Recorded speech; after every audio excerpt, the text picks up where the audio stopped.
It's been a difficult week for British Prime Minister Theresa May. She's been making statements from 10 Downing Street, flanked by a brightly lit Christmas tree. But there's little cheer in her situation.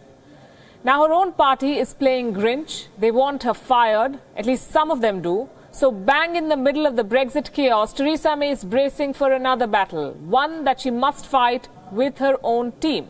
The Prime Minister faces a make-or-break no-confidence vote tonight. There's a rebellion in her ranks. Some of her party MPs want a change in leadership as the Brexit deal is caught in a fresh deadlock.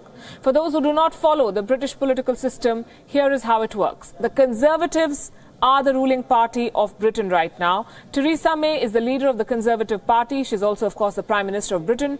British political parties have different systems of picking their leaders. The Conservative MPs choose their leader through the ballot. Every MP in the party has one vote, and the leader with the highest number of votes gets the top job. It's fairly simple. Theresa May enjoyed the popular support of her party up until now.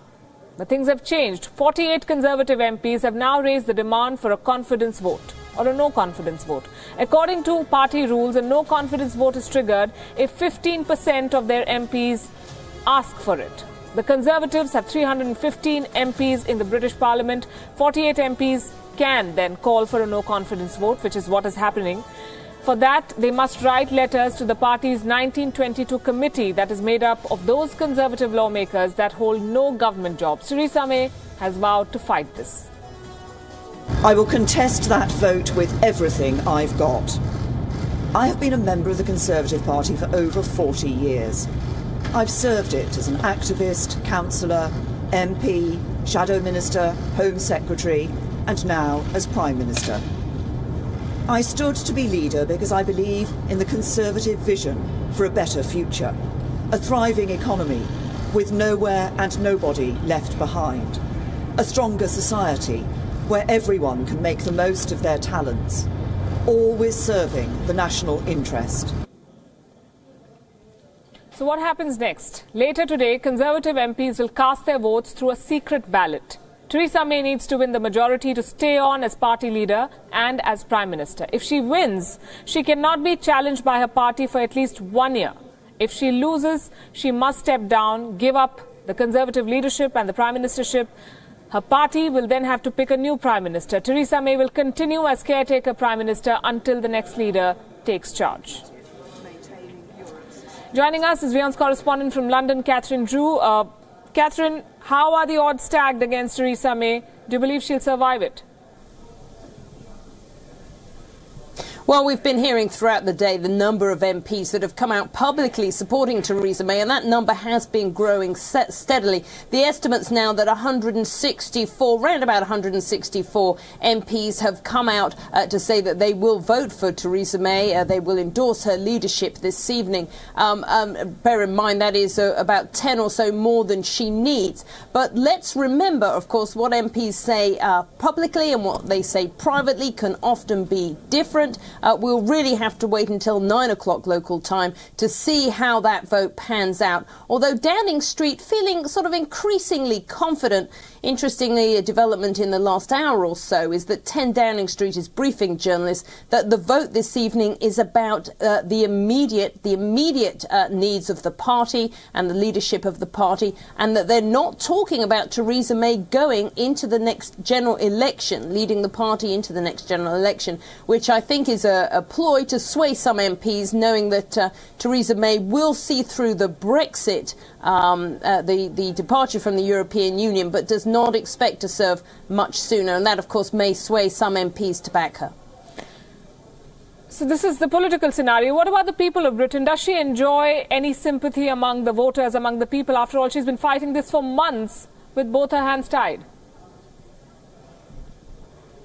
Well, people are bitterly divided over Brexit, probably about 50-50 evenly, those who wanted to remain, those who wanted to leave. But I think quite a few people, a significant number, even amongst the people who wanted to remain within the EU, would say that Theresa May has been working extremely hard, very diligently. She has faced numerous obstacles and she keeps coming back. Now, obviously, many people in this country, a significant portion would like to see a general election. They would like another say on this this Brexit question. They feel that it is a major question. It was asked 2 years ago, that things have moved on, that more is known about what Brexit will mean in reality. But I think many people, even of that persuasion, who don't want to leave the European Union, would admit that she is a tireless worker, and would also look around at the other the potential Conservative leaders, Boris Johnson, the others on the Brexiteers,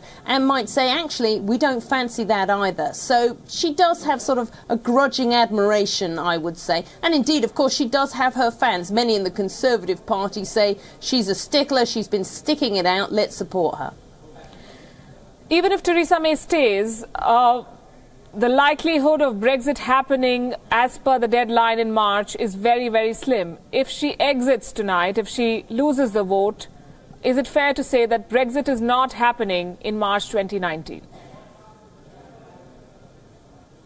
Well, to be honest, in both scenarios, all bets are off. She could stay and then fail to get her Brexit withdrawal deal through the Commons, and we could be looking at a no-deal scenario. That is what most economists and most analysts say would cause havoc within the UK economy. Of course, she could leave, and then what we might see potentially is the new leader having to put the brakes on Brexit, having to put that on pause, but then coming back with a deal. So basically, I think all scenarios are still on the table.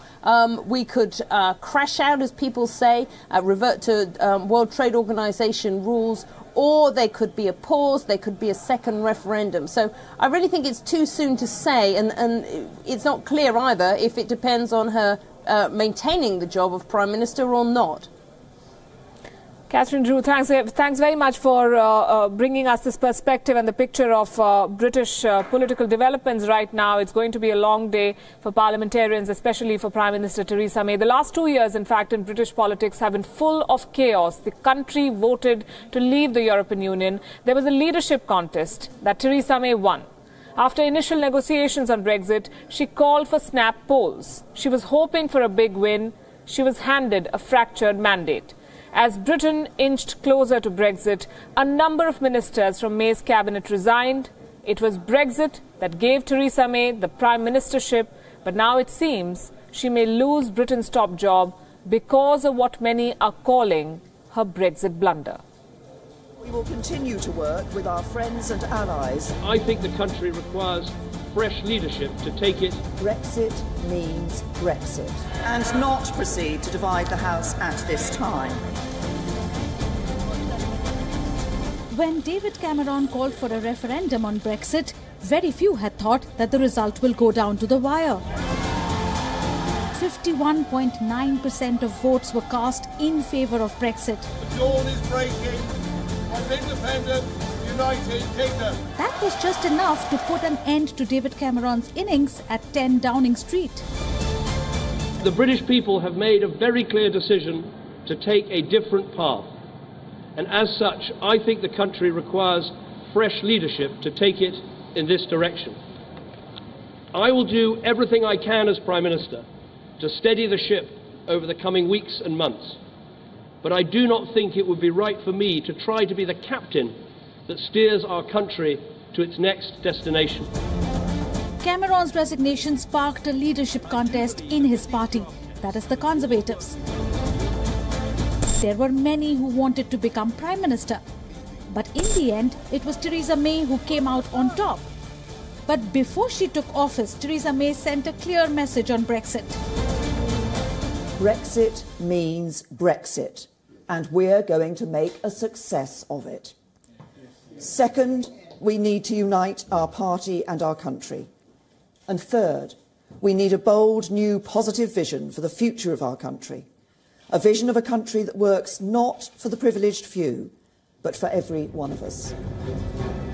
After a tough first round of Brexit negotiations, Theresa May called for snap elections in 2017.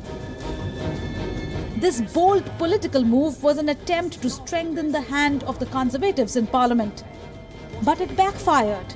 Theresa May's government lost its majority. An alliance with the Democratic Unionist Party ensured that May stayed on as Prime Minister. We will continue to work with our friends and allies in the Democratic Unionist Party in particular. Our two parties have enjoyed a strong relationship over many years, and this gives me the confidence to believe that we will be able to work together in the interests of the whole United Kingdom. Brexit has deeply divided Great Britain. It even split the ruling Conservatives. While May is keen on pushing her Brexit deal in Parliament, she does not have a majority. In fact, her own coalition government has refused to back this deal. As a result, if we went ahead and held the vote tomorrow, the deal would be rejected by a significant margin. We will therefore defer the vote scheduled for tomorrow and not proceed to divide the House at this time. Soon after making this announcement, the British Prime Minister went around Europe to seek some more concessions on Brexit. So far, the European Union has refused to play ball. With Brexit stalled and her own leadership hanging by a thread, Theresa May must now fend off the rebellion from within. Bureau Report, WION, World is One. The leadership challenge against Theresa May has placed more roadblocks before Brexit. The Prime Minister once again defended the deal and her government in Parliament today. She was grilled by the opposition during the weekly questions to the PM. This is a convention in the UK. On every Wednesday, the Prime Minister answers questions from members of the House. We'll now play out for you an exchange between Theresa May and the leader of the Labour Party, Jeremy Corbyn. Here, the British Prime Minister is being grilled on the progress of Brexit and why she shouldn't be resigning. I think that a general election at this point in time would not be in the national interest in the middle of our negotiations.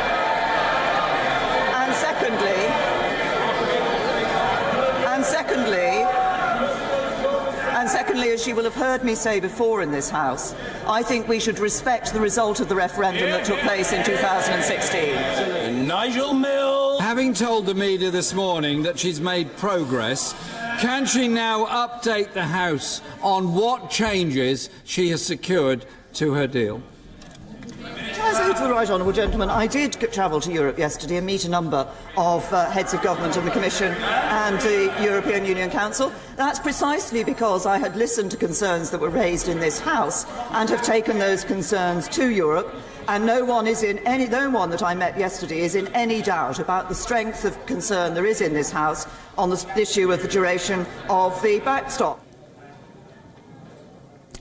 While Prime Minister Theresa May put up a brave face in Parliament, her position is weakening. The fact is that she's running out of options. She didn't have many to start with. The European Union is unwilling to negotiate any further.